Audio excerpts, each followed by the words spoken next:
It is time for our next session. Our first panel in the ASO Acumen track, sponsored by AppTweak, is our panel entitled Getting Your ASO Kicked, dealing with ASO in the current saturated mobile marketplace, a panel hosted by my good friend Oscar Clark from Fundamentally Games right here. I'll hand over to Oscar to introduce his panel. As Dan said, Getting Your ASO Kicked wasn't my name for a title, but it kind of works, doesn't it? I mean, how many of us are having to deal with that daily struggle of making sure that you're actually getting the conversion you're paying for? You're going to get people to your store, either through organic experiences, social experiences, branding, ads, more ads, and we're going to try and get them to play the game. Well, if we can't get them to the store, if we can't get that store to work and function properly for us, we aren't going to succeed. So what I'm going to start off doing is ask these illustrious individuals to tell me, what they do. I think, Guy, you've probably already heard of, but we'll just recap briefly. And then, but I particularly want you to put it in the frame of what does ASO mean to you? So, Guy, do you want to start off?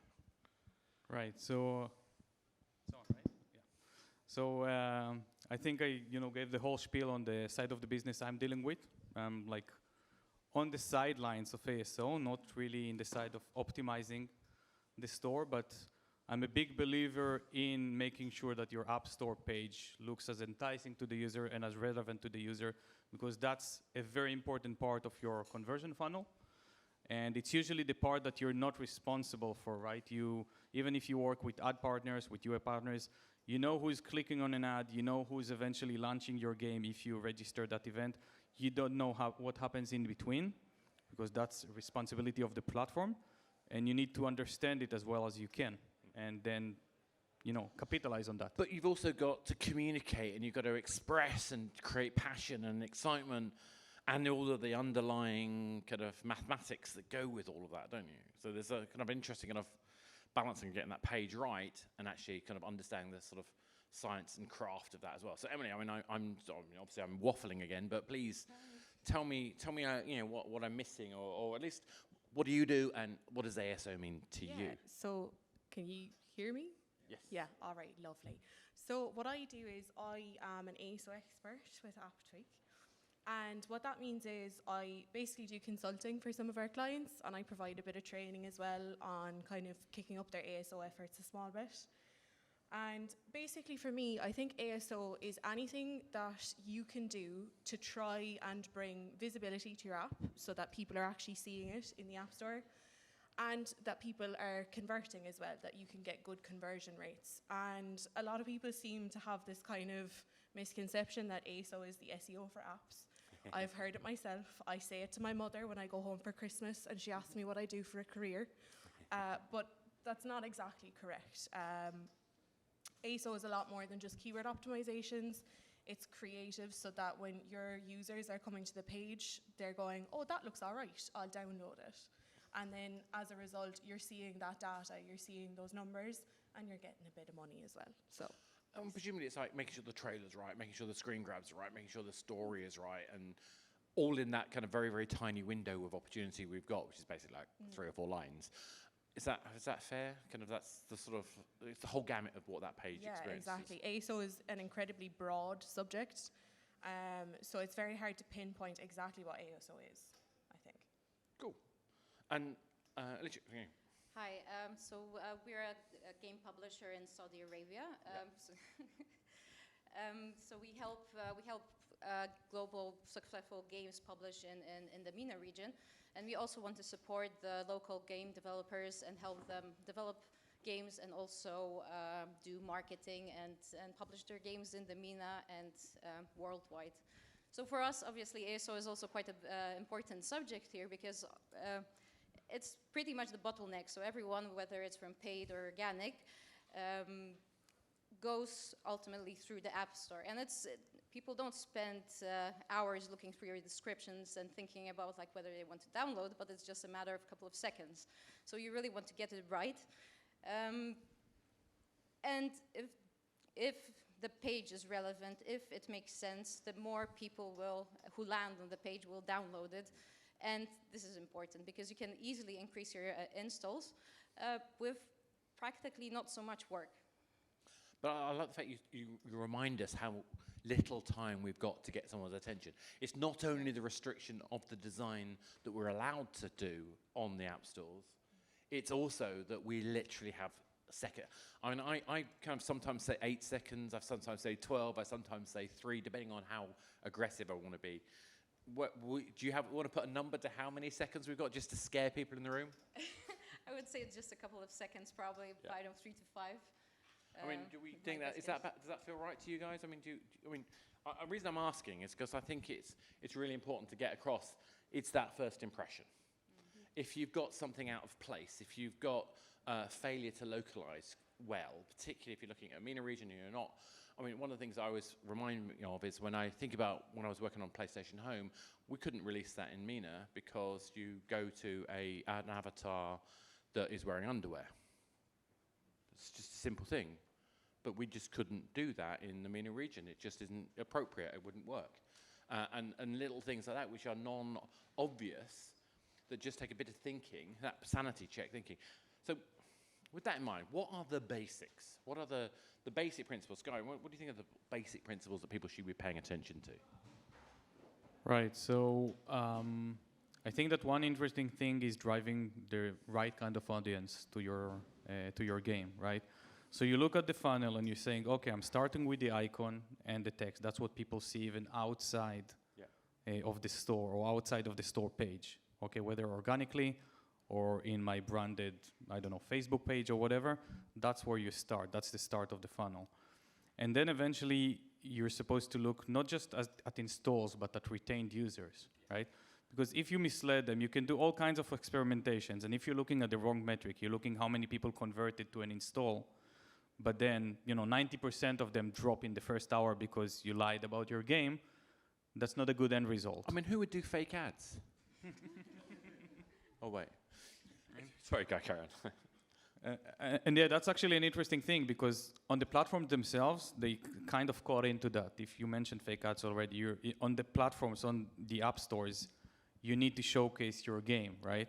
They did give you some leeway and said, okay, you can put some stuff on top of it, and then some games ended up with 90% stuff on top of the actual screenshot from the game. But still, it's supposed to represent the game. But then there's the question, you mentioned 3 to 5 seconds on average. How many people even bother to check the third or fourth or fifth picture? It's the first impression. Yeah. I think it's interesting that you talk about that kind of, I mean, I was joking about fake ads. There is interesting kind of behaviors about that where people are starting to realize that a lot of the principles of why fake ads work is because it's communicating the idea of a game incredibly quickly and simply. And shouldn't that be the first time user experience? And if that actually matches to the ongoing experience, there's some validity to it. I mean, I'm pulling straws here.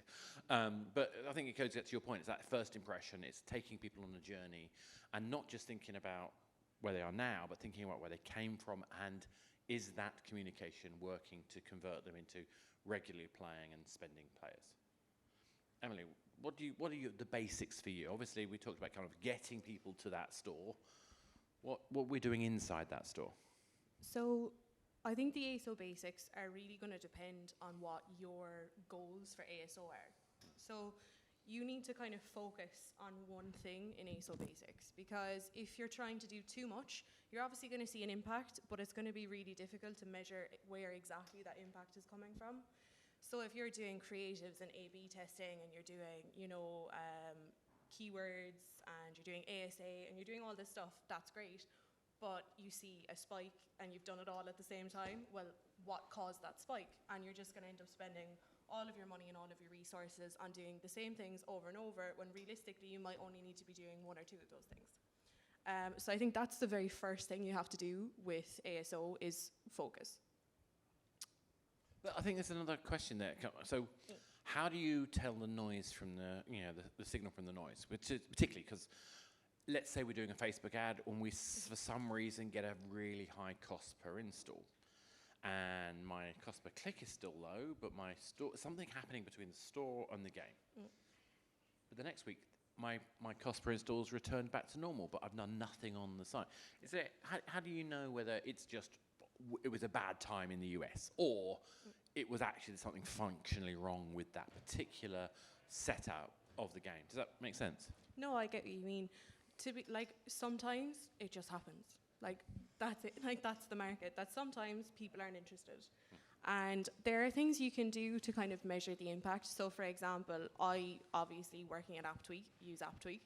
And what we'll do is, if we have like, we want to measure the visibility, and we say, okay, we did update on this day, we did our keyword field, or we updated creatives, we'll have a look at the visibility on those days, or the downloads, or the installs, and see if there's any spikes, see what the reaction was, and we do kind of reporting based on that. So we keep track of it on kind of a continuous basis, just to see like how those, I guess, traffic sources, how those updates are impacting.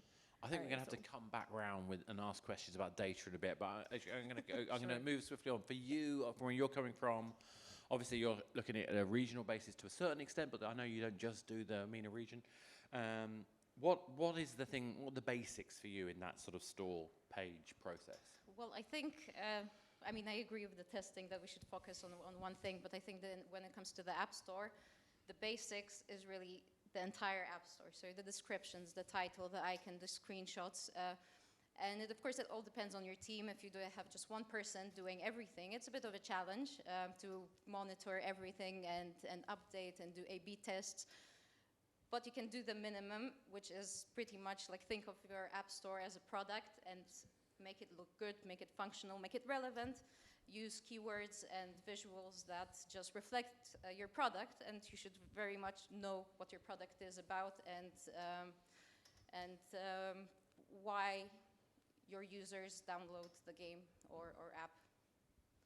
So, because Emily's got me thinking about data again, let's think about, you obviously, Guy, you were talking about the data about getting people from various sources to the page. What data points are you looking for? Where are you getting that data from? You know, what's driving your thinking about how you strategically approach this? Oh, that's a hard question, right? Sorry, I'm being mean. So first of all, you need to make sure that you have, I think I even mentioned that earlier, you need to have the whole funnel, right? Yeah. So the store tools, the platform tools that you're getting, they give you only part of it. If you're doing user acquisition, you definitely need to make sure that you track everything, because your hunch is like an insight, you know, it's a nice thing, okay? You can run through things in parallel and see which one has like, you know, better short-term effect. But as you said earlier, things sometimes like week after week, they're changing. So obviously you need to keep tracking things for the long run and understand, hey, was this just an anomaly, or was this actually performing better on the long run? And the stuff that you should focus on, I think, is long-term performance. Yeah. But it's also hard because things have a way of stabilizing, right? So in the era, I think of the like Clash of Clones, right? All of the Clash of Clans imitators that had the same kind of icon in the store. So initially, it boosts performance because there's something new and people are looking at that. And even if they saw your game before, they know that, okay, now it's a game like Clash of Clans and it's something new and I'm going to, jump into it. Even if they didn't want to download the game before, now they do, and you see an uptick in performance. Yeah. But after some time, people get the hang of it and it kind of stabilizes.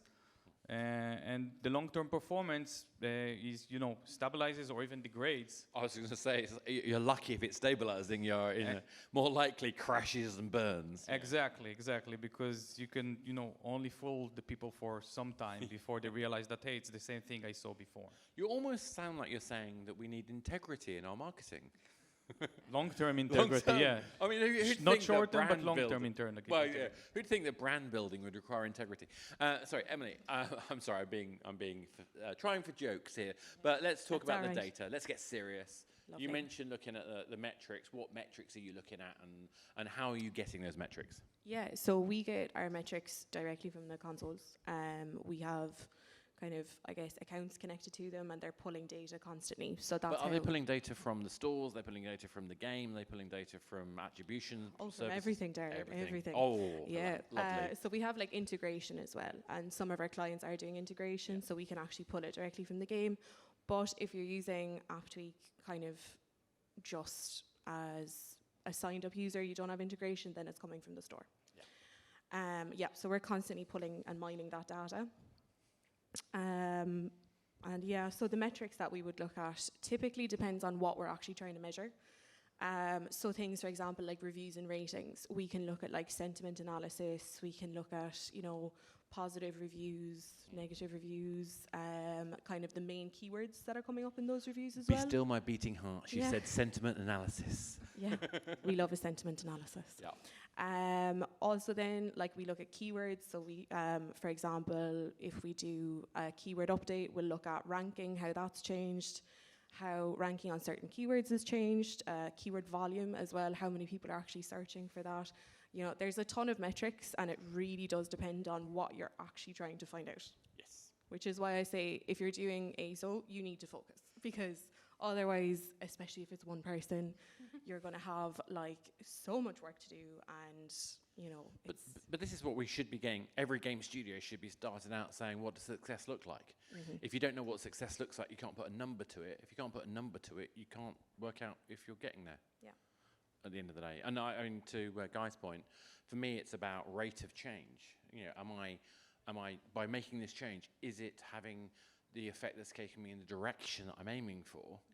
If I'm looking at today's snapshot, it's not the same as if I'm looking at what's the rate over the last 6 weeks, days, months, years, whatever. Sorry, Alicia, for you, what data are you interested in as a kind of publishing kind of mindset? Well, I think everything that was mentioned is very relevant. There isn't that much to add. So, of course, keywords, reviews, conversion rates, click-through rates. I would focus on sudden drops and increases, and then go through a checklist. Okay, what happened? Were there any changes, bugs, updates to this? To the stores, maybe an algorithm change, who knows? So I would go through the checklist and then focus on those. But of course, if you can monitor like whatever you're working on, if it's the keywords, then I would check the volumes, the rankings, and so on and so on. But even something like a security update might prevent a bunch of people finding the game. It happens, I mean, taking it a bit further though. So, when you're working with a developer, how much are you dependent on them actually making sure that you're getting that data? Are they very proactive? Are they responsive? Are they aware that they should be feeding kind of data to be able to get that performance? Is that something that makes sense? I feel it depends on the developer. Some are more knowledgeable than others, but of course, I mean, it's a constant conversation. We, as a publisher, also have tools that sometimes they don't have access to. Such as, intelligence, sensor tower, and so then we can help them get the actual data and help them optimize the stores. And sometimes they do it perfectly well themselves.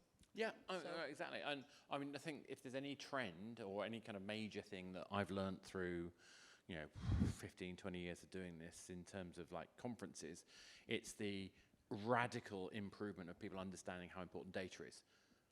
But I still find I'm spending a lot of time teaching developers how to set data up, which is still a problem even to this day. Anyway, let's move swiftly on. One of the things that I was thinking about is we've talked a lot, I've heard a lot of people use the phrase mobile winter this week, that we are facing challenges, and obviously some people faced a lot of challenges last year, particularly coming out of the pandemic, things changed. But I think a lot of these changes also go back as far as Apple's changes, RDFA, all of that kind of stuff. We've got regulation, we've got GDPR, all sorts of other things. In this post-privacy or mid-journey to privacy, or whatever phrase we want to use to describe where we are right now, how has that affected our decision-making for this process, for the App Store page optimization? Guy, what do you think? Right, so I personally wouldn't use the phrase mobile winter, right? But it seems that we've been like on the peak of a few different things happening almost at the same time. it's hard to differentiate like the impact of a singular event. Stuff like, Apple's deprecation of IDFA, and then the regulations, the GDPR and additional regulations. By the way, I think that just this week, it was, I think, the French authority that decided that even if you, use the IDFV, which is similar identification for vendor, but you didn't ask for user permission to track it, it's still considered a breach of privacy. And that means that the whole, I would say, recent 2 years acquisitions of companies to create your own internal data silo that would be able to use the same IDFV went kaput, right? Yeah. At least in Europe. And that's a big problem. But other than that, we're in a post-pandemic period. We don't know if we saw an amazing spike, right, in user spend and user retention in games when the pandemic started because people had nowhere else to go. So some of that is obviously people coming out of pandemic, and we don't know which is which. What I think is relevant for companies like any developer and publisher right now is to try to understand how the market is shifting and what they can do to best accommodate for these shifts, okay? You never know which way it's going to blow, especially when it comes to regulation. So you need to be very, very careful with the way you approach things right now. Yeah, and I think we could throw in things like the cost of living, what's going on in Ukraine, all that kind of stuff, is all affecting the landscape, but we can't picture which bits are. But it just means that we are where we are, and we have to find the best things that work now. Emily, what about for yourself? Do you have any kind of thoughts on this? I mean, are you a fan of the mobile winter, or you think that's the wrong language too, or do you have another way of looking at this kind of privacy-focused mindset, or other issues that deal with, that affect your job? Yeah, I mean, I won't lie, it's difficult. So it's obviously a lot more difficult to track because of all of the privacy stuff coming in. And listen, I suppose in a way it's good it's coming in because it's protecting consumers, it's protecting me as an iPhone user.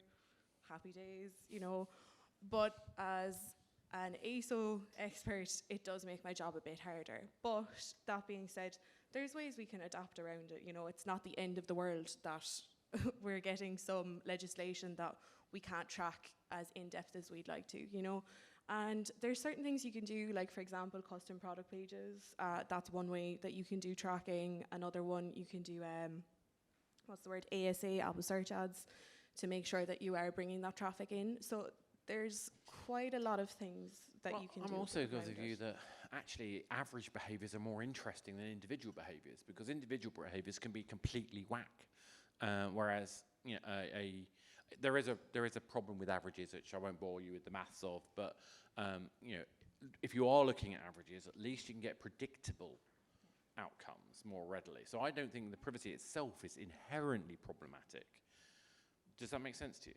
No, that makes perfect sense. I mean, most of all, unless you want to do a really, really in-depth analysis, which most of us don't have the resources for, you want to do something kind of general and see how the public is generally behaving. So yeah, that makes perfect sense to look at it from a more broad view.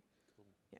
Guy, you want to there's one point which I think is interesting about it, where I think that these privacy changes, they're not that good as they're supposed to be. And that's basically just the attribution funnel, right? On average, yes, I don't care about individual users, or at least on a personal level. But I do want, when I work with different user acquisition campaigns and different YouTubers or streamers, and I want to see how effective their performance was, I need to know which players came through them. And if I can't track that, I can't pay them. And if I can't pay them or pay them appropriately, and I can understand which ones are working better, and these ones I would ideally pay more, I would collaborate with them more. And that also means at the same time that in order to, basically you're losing money somewhere for this like missing information. And that means that on the other side, they need to display more ads and less relevant ads. So the whole user experience, just detrimental. Yeah, and I have to say, I come from from a different country where we do have some regulation around cookies, but it's not as strict as it is in the UK. And then again, jumping to a different country, suddenly you have a different IP. So all of these things pop up, and the first few days here have been a nightmare browsing the internet on a mobile device. It's horrible. Just on the cookies side. And I think it's the same issue with ads. If you can't attribute ads to their sources, you can't provide a good user experience, and that degrades the whole experience. I completely agree. When you look at Apple, I think the last time I read stats, it was something like 20% of non-games users opted in, 30% of games users opted in. I know that's still the case. Somebody might correct me on that. And that means there's a massive chunk of data that doesn't just affect our understanding of Apple users. It affects our understanding of everybody, because there's a massive hole in the data, so we don't know how statistically significant any behaviors by anybody else is, because most of the data we don't have. So I'm with you entirely, Guy. For yourself, I mean, in terms of, do we have the same restrictions in the MENA region? I mean, are you seeing the same level of impact? What are the consequences for you? Well, I think the impact, this whole change has impacted everyone, and we all know it's difficult, but unfortunately the things have improved a bit over time, because when IDFA happened, everyone was chaos, no one knew how to work with it. So with the current new updates, there is some improvement. But all of the regions are impacted, and that's why I think ASO makes the more sense, because it's you can pay for it obviously and get some help, but you can do it yourself, and you can do it on your own terms, how often you want, how regularly, and if you can increase the conversion rates by 15-30%, this can already make a huge difference for the amount of installs you're getting. So. I think that's I think that's fair. That's a kind of low-hanging fruit that you can. Well, sticking with you, because let's talk about the next thing. How much clarity do you think we have on the way the app stores are operating, the algorithms themselves? I mean, it seems very obfuscated to most people, but do you think there's enough known information about what we can tweak and not tweak to be effective? Well, I don't think we have too many insights on the algorithms, honestly. That was a trick question. I'm sorry. I'm so mean. You shouldn't let me do this. Yeah. Yeah, of course you can see the changes. Like if you look at the data, and you can see some drops or increases. But the stores do not share their secrets, so that's another thing you have to take into account and find workarounds around that. You can guess that a certain number of characters or words at the front of the store will have a disproportionate impact compared to others, but that does seem to change, and it depends on is it a February, or is it are the doves flying? I'm not entirely sure it's that extreme, but it does seem to be a very variable factor. Guy, from your point of view, obviously you're looking at, there are so many different places where our lives are affected by algorithms. Obviously we're talking about here going from finding that user in the first place to getting them to the store then propagating that game or finding that player, the content they're interested in, showing them that, and then acting. Do you think there's any good ways to get insight on how those algorithms work? So it's interesting because it's partially algorithms, and it's partially like curated decisions, right? So again, when human beings are involved, you can never know, you can never tell. There are some things that are surfaced like really quickly. Just to give you like one recent examples, we added in one of our games a new game mode called Free for All, right? Which is basically everyone fights against everyone. Another term is deathmatch, but we didn't want to use deathmatch because it's not to death, it's robots, right? It's like something else.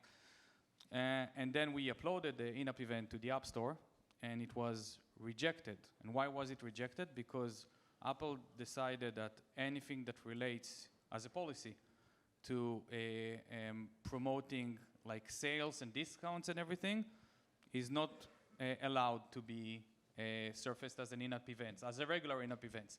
You can put it under a special like promotion in-app events. They have their rules, and you need to understand them.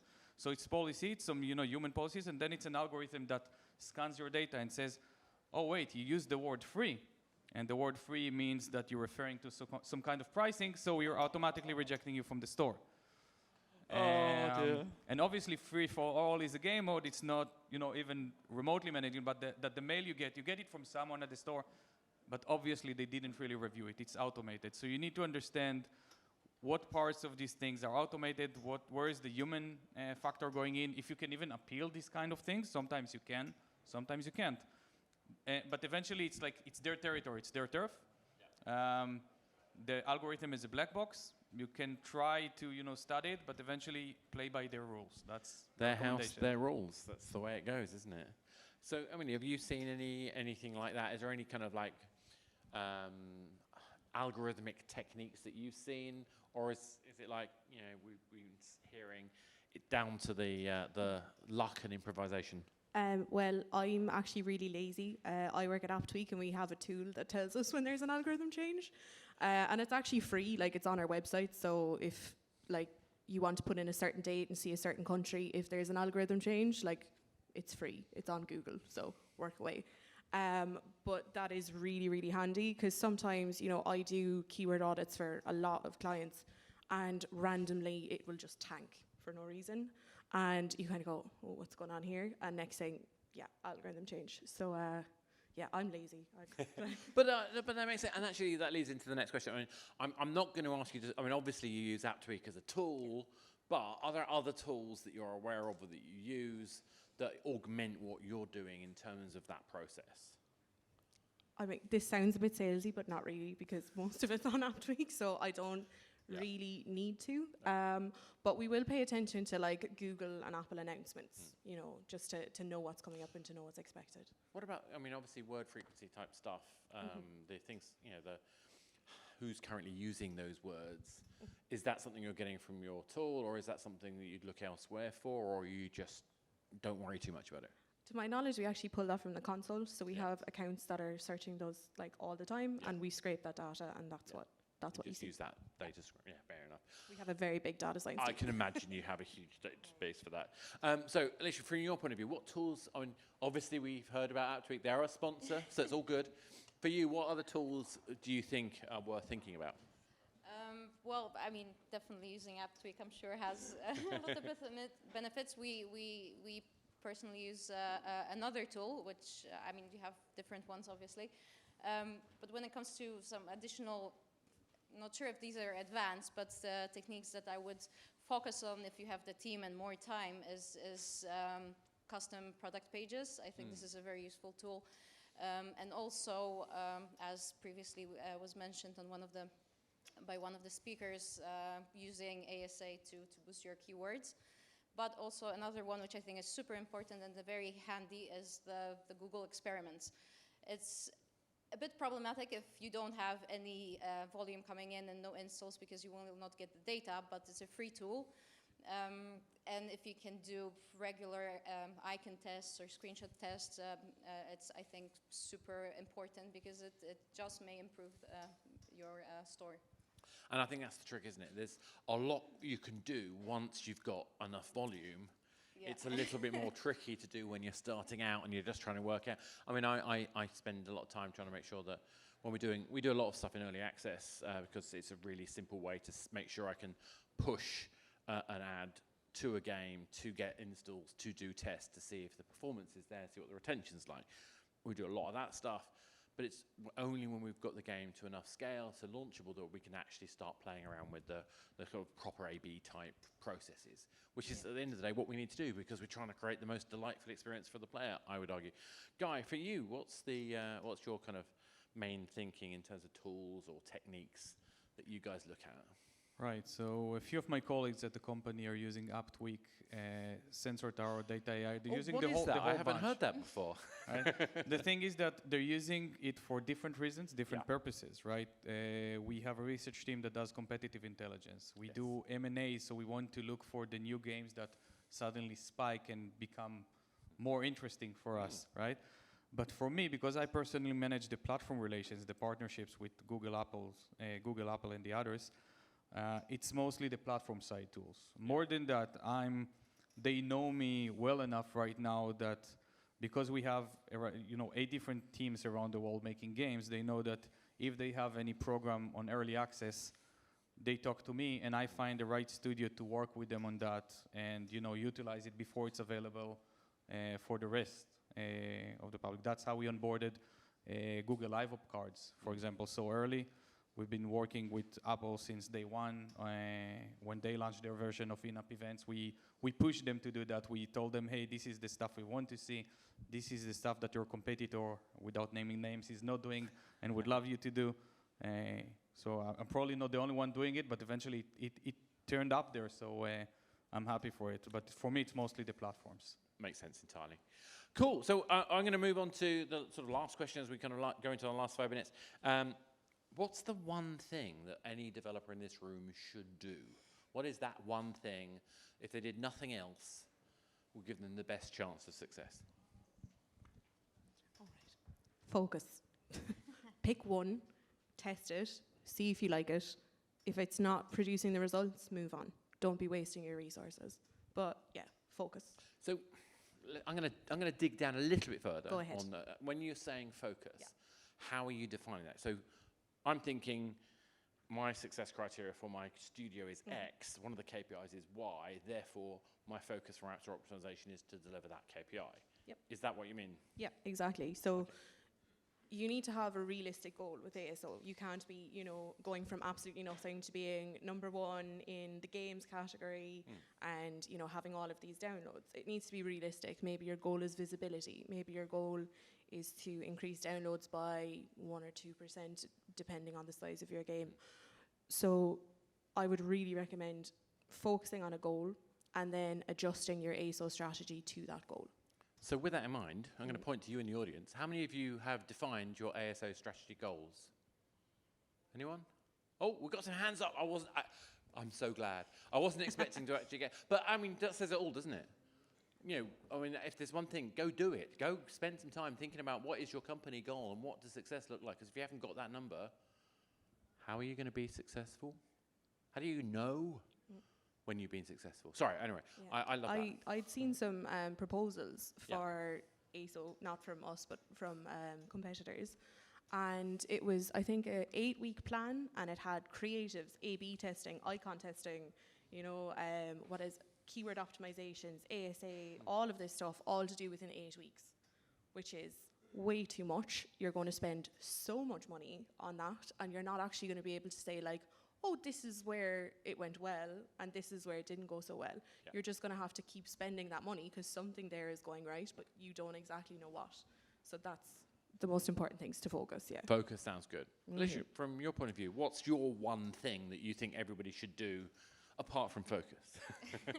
Well, I think it all starts with the product, so have a good product. I think this is a very obvious one.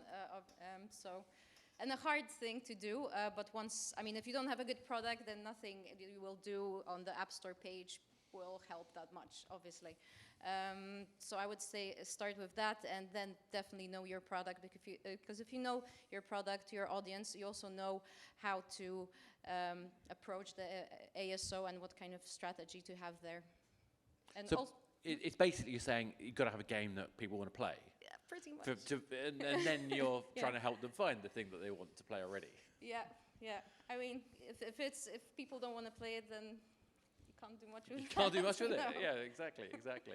So, Guy, what about from your point of view? What's that one thing, apart from having a great game, having some focus?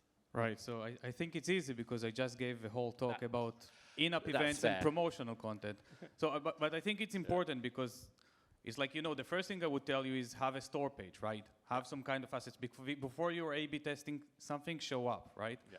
So you obviously have a store page, I assume. You obviously have at least one screenshot from your game there. You have some text. You can A/B test that. You can do custom product pages. You can go and try different regional territories to see how well you optimize for that region. But if you're not already doing in-app events or promotional content, it's like you're missing on some free traffic for your game. So first do this and this and that, and after you have everything ticked, that's when you should start A/B testing everything. But don't miss out on the easy things to do.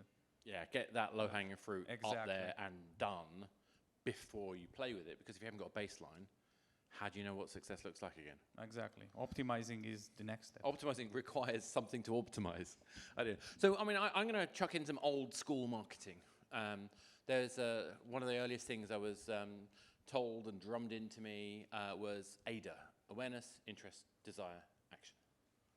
And all of my planning of how I get someone to the App Store, how I make sure that when they're reading the App Store page, where they see the video, the trailer on the App Store, where they see the screen grabs, all of those messages have to take you from awareness to interest to desire and have a call to action. And if there's one thing I always see missing from App Stores is a reason to install the game. And honestly, if I just saw a few more people putting a reason for the player to go and play that game now, I think a lot more of us would be successful. And then we optimize it. And then we focus on what the KPIs are. And of course, if we've done that right, we've already got a game people who want to play. And on that note, I am going to say thank you very much to my panel. Thank you. Thank you. Thank you very much for listening. I'm happy to take questions if you want, but we had like 20 seconds left, so I didn't want to assume. Is there a question? Any questions for the panel while they're here? In that case, we're bang on schedule. We're bang on schedule. This is why I'm here. I'm known for being late, but I'm on schedule today. Thank you very much, folks. Thank you. Perfect.